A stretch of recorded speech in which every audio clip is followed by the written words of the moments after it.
right, guys, so let's go ahead 30. and talk about God, these dang it. new NVIDIA rumored GPUs. If you want to switch to me real quick like. So this is the news topic of today. New leaks have come out basically saying that there will most likely be a RTX 3050 and 3080 Ti. We'll talk more about the 3080 Ti in a minute. 3050 is kind of the thing that people are going to be excited about. There's no real prices here, but it's going to be built on the new architecture and everything. And the RTX naming scheme means that it should come with RTX or ray tracing built in. Another one of these beautiful leakers that doesn't help matters all that much. Looks like there's a bunch of mobile GPUs, so the 3060 mobiles, the Max Qs. 3060, so a non-TI version is supposed to come as well. Guess that's not on the table there. And a 3050. All this was added to the GPU information board on, I'm assuming, like a benchmarking program. Not sure which one. But all those are in there. Now, the 3080 Ti, well, there's not a whole lot of information on 3050 for our recap. It's just kind of saying it's going to be based on the performance, and hopefully it gets really good performance compared to last generation. I would say maybe like 1660 super level would be cool for this low end of a card, but I don't know. With the 3060 though being as like good as it was, yeah. I feel like it's gonna end up being like 2070 super that would be better. Awesome. Yeah, if it's that good, yeah, that would be absolutely awesome. If it's that good, it'll just be another card that's not in stock. They got to make a card that's not good. Yeah, and then we can get it. That's true. Then we can get it. The 3080 Ti doesn't make a whole lot of sense in my opinion. I mean, it's probably going to fall somewhere between the 3080 and 3090, obviously. So you could probably expect, I mean, based on this, I would say $900 or $999 would be like a fair price. It'll compete directly with the 6900 XT, which doesn't come right to the 3090, but kind of slots in the middle between these two. So like $1,000 card that's the same price as their $1,000 card might be compelling. But I mean, I can't really get too excited. Let's be real here. You can't really buy them. So at the end of the day, it looks like these are rumored to be January 2021, so a month from now.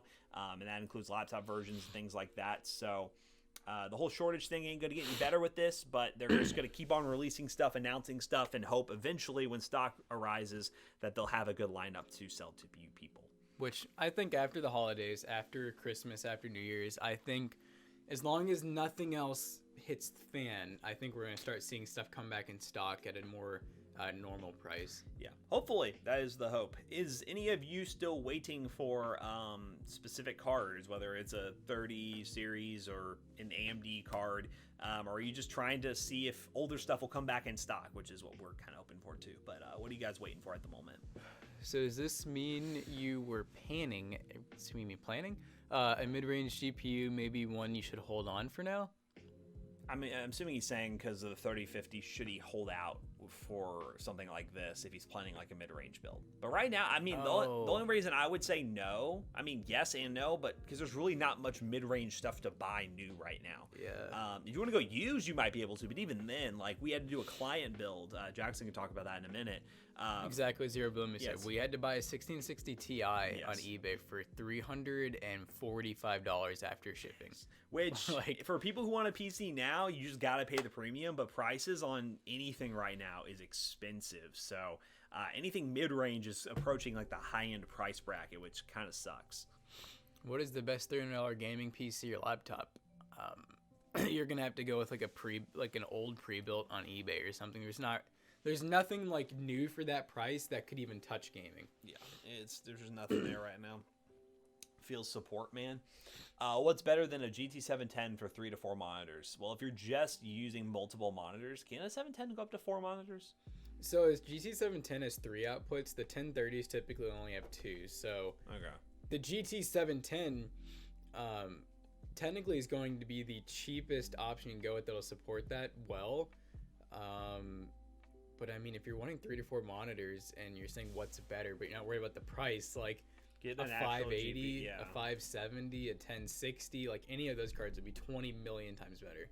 I can't bring myself to buy the premium on a budget GPU. I mean, it's hard right now. Like, I mean, I feel like it's the same story that we tell you all every stream we do. It's just the same old, same old. It's really hard to get anything right now. So 3050 won't be worth it because of lack of GDDR. What does that mean? How many gigs of RAM did it say it had? Did they have a rumored? I don't know if they even had one. The leak indicated we put around the GA107 chips, expect a hidden performance, but it's likely that general improvements found in AMP architecture will still shot in the arm.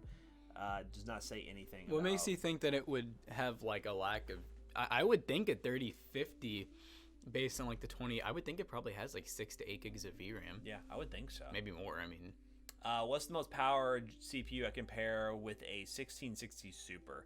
Right now, an i5-10400 would be great if you can get it. Oh wait, no, you have a Dell Optiplex. what's LGA 1155? That would be second and third gen.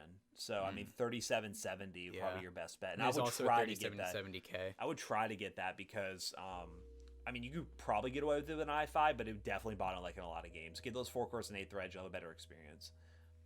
i3-10100 with GT1030 or 16 gigs of RAM and 500 gig SSD good?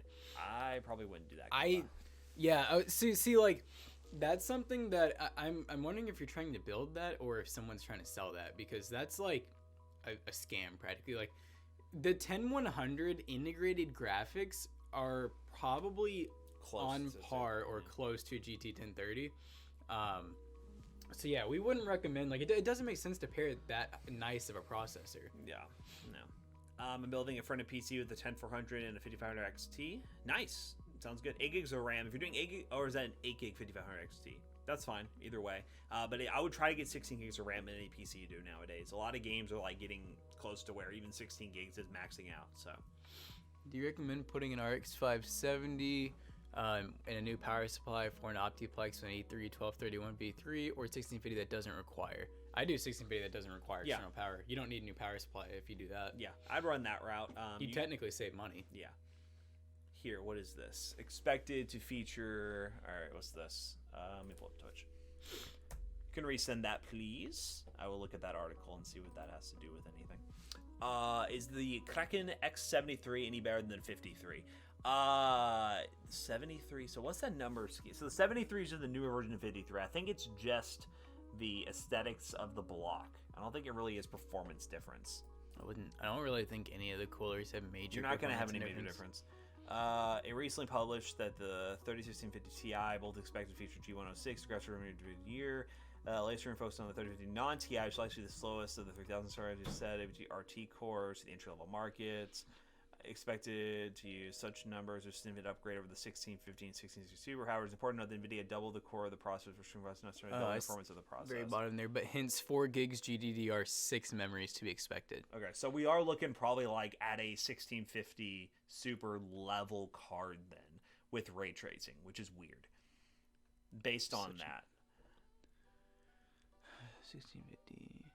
I'm assuming it's probably going to be I would think, like, if I were to guess right now, I would put my money on the performance being like 1660 Super level. But in the 50 series range.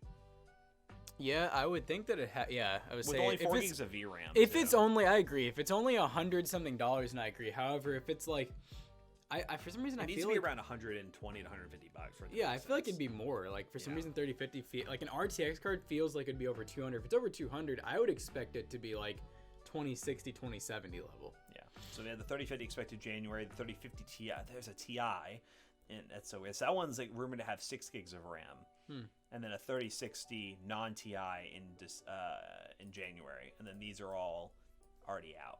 Well, this one's going to be here January 2nd. Yeah, that's out then. But yeah, all these are out. So this is unconfirmed too. So, yeah, there we go.